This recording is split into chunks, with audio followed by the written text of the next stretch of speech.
Hello there everyone, welcome back to our channel. In today's video, you are going to see how to create a Facebook group. So let's head over to our Facebook application first.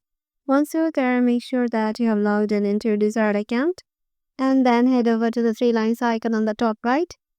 Once we get there, just go to this option of groups in here. And here you will find a plus icon on the top right corner just beside the gear icon. Just tap on the plus. And here this layout will arrive in front of you. Just tap on create a group. Here name your group, suppose ABC.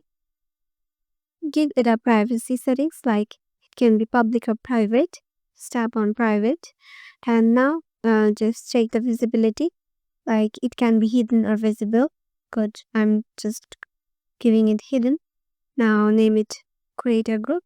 Once you tap on create a group, Facebook is automatically creating a group.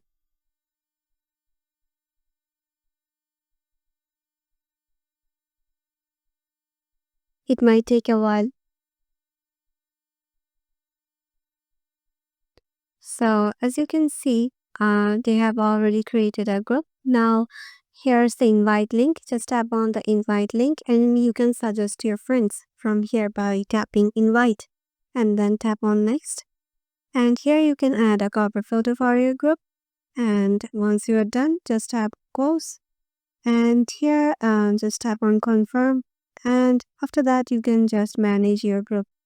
So yeah, this is how you can do it. Hope this video will help you out and we will see you in the next